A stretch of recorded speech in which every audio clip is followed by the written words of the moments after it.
नमस्कार दोस्तों, स्वागत है आपका rank up with Rishabh YouTube channel पर। आज का जो हमारा टॉपिक है वो है इकोनॉमिक्स में एसेंशियल इकोनॉमिक कर्व्स। आपको ही पता है ये कितना इम्पोर्टेंट टॉपिक है और इससे 1 नंबर का क्वेश्चन सीधे आता है। और चलिए शुरू करते हैं इसको थोड़ा-सा कॉम्प्रिहेंसिव वे में समझेंगे और ताकि लॉन्ग टर्म तक हमारे मेमोरी में ये रिटेन रहे। तो इसको हम लोगों ने बाँट रखा है मैक्रो इकोनॉमिक, माइक्रो इकोनॉमिक और कुछ इनके स्ट्रैटेजीज़ की कैसे इनको डिफरेंशिएट करेंगे। तो मैक्रो इकोनॉमिक में कुछ कर्व्स हैं, मेजरली इसी में ही हैं। चलिए देख लेते हैं। जैसे कि ये है Phillip curve. Phillip curve Laffer, Kuznets, environment Kuznets, Lorenz and Gini. आपने अक्सर ये नाम सुने होंगे, चलिए एक-एक करके समझते हैं।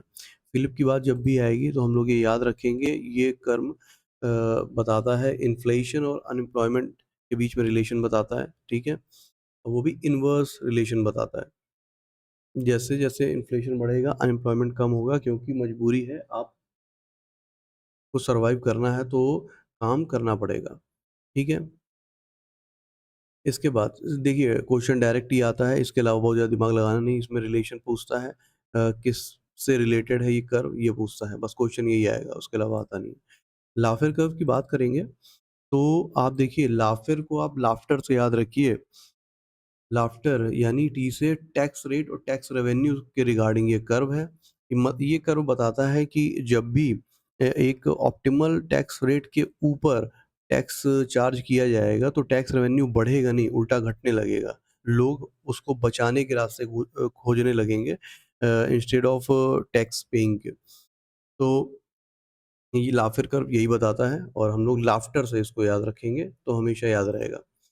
इसके बाद आता है कज़नेट कर्व। कज़नेट कर्व की बात कर रहे हैं तो कज़नेट को हम लोगों ने ऐसे याद किया था कि ये income per capita versus inequality की बात करता है। ये बताता है कि जब भी जो हम लोग इनकम पर कैपिटा अ, निकालते हैं, उसमें इनइक्वालिटी होती है। और ये आपको ही पता है कि इनकम पर कैपिटा हम लोग कैसे निकालते हैं, total income upon total population. लेकिन टोटल इनकम जब भी हम लोग करेंगे तो उसमें सभी लोग आ जाते हैं। जो इंडिया के टॉप मोस्ट रिच पर्सन्स हैं वो भी इंक्लूडेड रहते हैं। तो इस आपको भी पता है कि इनकम में इनक्वालिटी कितनी है। तो उसको इन्होंने कज़नेट ने मेंशन किया। उन्होंने बताया कि ये चीज़ें एक साथ आप नहीं देख सकते। इनइक्वालिटी इन इनकम है, एग्ज़िस्ट करती है। तो इसको हम लोगों ने भी ऐसे ही याद कर लिया था कि Kuznets is a kind of capitalist और कैपिटलिस्ट में पर उसकी इनकम ठीक है, और बाकियों की इनकम में बहुत ज़्यादा इनइक्वालिटी है, तो हम लोगों ने ऐसे इसको याद कर लिया था। अच्छा same goes with environmental Kuznets curve भी। जैसे इसमें क्या होता है, इनकम पर कैपिटा इसमें भी है, तो वही सेम कैपिटलिस्ट कज़नेट जब इनकम बढ़ाता है अपनी, तो एनवायरनमेंट का डिग्रेडेशन होता है, बस इतना बताया। अब डिग्रेडेशन होएगा ही, जितना इनकम बढ़ेगी, फैक्ट्रियाँ और लगाएगा, तो फैक्ट्रियाँ लगाएगा तो फॉरेस्ट और काटे जाएँगे, जंगल काटे जाएँगे, तो ये सब रहता है। सिंपल हम लोग थोड़ा-सा रिलेट करके समझ सकते हैं, अपने को तो बस रिलेशन तक ही पहुँचना है। लॉरेंज कर्व और गिनी कर्व की बात कर रहे हैं। देखिए, लॉरेंज कर्व और गिनी कर्व कहीं पर भी नाम आए तो आप हमेशा याद रखिए कि ये डिस्ट्रीब्यूशन ऑफ वेल्थ की बात करेगा, इनकम की बात करेगा, ठीक है? और वो भी इनइक्वली होगा। जैसे फॉर एग्ज़ाम्पल अगर हम बात करें गिनी कोएफ़िशिएंट की, तो गिनी कोएफ़िशिएंट 0 होता है, तो यानी इक्वालिटी है, कोई भी डिस्क्रिपेंसी नहीं है, डिस्पैरिटी नहीं है और अगर 1 है, तो यानी इनइक्वालिटी है, ठीक है? डिस्पैरिटी है। तो आपको ये याद रखने के लिए आसानी से लॉरेंज और गिनी कोएफ़िशिएंट को याद रखना पड़ेगा, जो बताता है डिस्ट्रीब्यूशन ऑफ वेल्थ के बारे में। तो हम लोग इसको ऐसे भी याद कर सकते हैं कि जैसे लॉरेंज और गिनी 2 मैनेजमेंट में 2 टॉप हायरार्की में पोस्ट हैं, ठीक है? और उसमें दोनों अपना क्या करते हैं, अपना तो मतलब डिस्ट्रीब्यूशन ऑफ वेल्थ जो है, वो गलत तरीके से करते हैं। अपने पास ज़्यादा रखते हैं, बाकियों को कम देते हैं। हम लोग ऐसे भी याद रख सकते हैं। तो ये तो था अपने मैक्रो इकोनॉमिक पॉलिसीज़ कर्व्स। अब इसके बाद माइक्रो की बात कर रहे थे, माइक्रो में ज़्यादा नहीं है, सिर्फ़ 3 ही हैं। सप्लाई एंड डिमांड कर्व जो कि दिया था अल्फ्रेड मार्शल ने, और ये बताता है, आपको भी पता है, अगर डिमांड बढ़ेगी तो सप्लाई बढ़ेगी, और प्राइस वर्सेस क्वांटिटी, प्राइस बढ़ेगा तो डिमांड कम होगी। ऐसे भी हम लोग इसको पकड़ सकते हैं, ठीक है। मार्केट इक्विलिब्रियम प्राइस क्या है?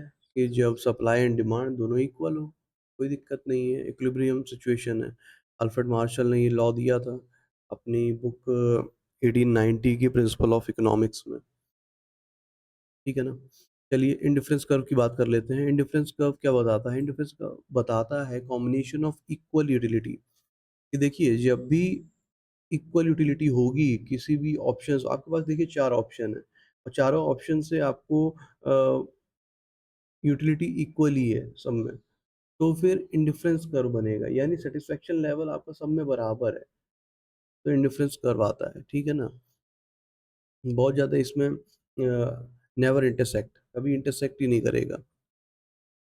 आप सोच कर देखिए, कोई भी आपके पास ऑप्शंस हैं और उसमें सभी ऑप्शन में आपको एक ही जैसा वो मिल रहा है, रिजल्ट मिल रहा है, तो इंडिफरेंस हो जाएंगे आप कि हाँ ठीक है, ये भी कर लेते हैं या वो भी कर लेंगे या कोई भी कर लेंगे, कोई फर्क नहीं पड़ता। तो ये इंडिफरेंस कर्व है, ठीक है। एंजल कर्व की बात करेंगे। एंजल कर्व की बात करें तो ये एक अच्छा है। एंजल कर्व बताता है कि जैसे-जैसे आपकी इनकम बढ़ेगी, जो आपके नॉर्मल गुड्स हैं वो भी, उसकी डिमांड बढ़ेगी, और जो इन्फीरियर गुड्स हैं, उसकी डिमांड कम होगी। एग्ज़ाम्पल से समझते हैं कि जैसे हम लोग कोई भी एक बंदा है, उसकी नौकरी जो है एंजल कंपनी में लगी और उसकी सैलरी बहुत अच्छी है, तो अब वो क्या करेगा, अब वो नॉर्मल गुड्स जैसे कि कपड़े, जहाँ पर उसको 2 की ज़रूरत थी, वो 4 खरीदेगा, ज़्यादा खरीदेगा, और इन्फीरियर गुड्स जैसे कि आप समझ लीजिए कोई भी जो सस्ती चीज़ें हैं, फॉर एग्ज़ाम्पल रुमाल ही हो गया, ठीक है? तो फिर वो सस्ता नहीं खरीदेगा, वो फिर थोड़ा-सा सोचेगा, अच्छा मैं खरीदता हूँ, तो वो इन्फीरियर गुड्स को हटा देगा, कम कर देगा। तो ऐसे ही एंजेल कर्व, ऐसे आप याद रख सकते हैं, इम्पोर्टेंट है, एंजेल कर्व इम्पोर्टेंट है, ठीक है? ये कंज़्यूमर इनकम से रिलेटेड है। इसके अलावा कोई स्ट्रैटेजीज़ हैं जिनसे हम लोग इनको याद रख सकते हैं, जैसे इन्वर्टेड यू ट्रायड फ़िल्टर। अब इसमें कौन-कौन आ जाता है? लाफेर कर्व है, कज़नेट कर्व है, एनवायरमेंटल कज़नेट कर्व है। तो ये सब इन्वर्टेड यू वाले हैं, ऐसे ही बनाएँगे, ठीक है? इन्वर्टेड यू में 3 आ गए। इसके अलावा हम लोग बात करते हैं, जब भी पॉलिसी गोल आइडेंटिफिकेशन की बात होगी, सेंट्रल बैंक ही फिलिप कर्व के बारे में सोचेगा। क्यों? क्योंकि फिलिप कर्व में अनएम्प्लॉयमेंट के बारे में बात हो रही है, इन्फ्लेशन की बात हो रही है। इन्फ्लेशन आपको भी पता है कंट्रोल करता है RBI, central bank. Finance ministry control करती है टैक्स रेट, तो लाफेर कर्व उससे रिलेटेड हो जाएगा। इसके बाद इनइक्वालिटी आइडेंटिफायर की बात करेंगे, तो इनइक्वालिटी में लॉरेंज कर्व और गिनी कोएफिशिएंट, आपको पता है किसी भी कंपनी में 2 ऊपर बैठे थे टॉप हायरार्की में, लॉरेंज एंड गिनी, उन्होंने कितनी इनइक्वालिटी डिस्ट्रीब्यूशन ऑफ वेल्थ को गलत तरीके से प्रमोट किया, ठीक है? तो ऐसे ही ये याद रहेगा। तो ये था हमारा आज का important topic, essential economic curves बहुत इम्पोर्टेंट है, आपको भी पता है। अगर आप इकोनॉमिक्स पढ़ते हैं, तो आपको ये पता होगा कि पीवाईक्यू में ये कितना पूछा जाता है, डायरेक्ट कर्व पूछता है, उनके रिलेशनशिप पूछता है। तो आई होप आपको ये लेक्चर अच्छा लगा होगा। अगर अच्छा लगा है या नहीं अच्छा लगा है, कमेंट सेक्शन में बताइए, और अगर इसका पीडीएफ भी चाहिए तो कमेंट सेक्शन में बताइए, मैं प्रोवाइड करा दूँगा। धन्यवाद।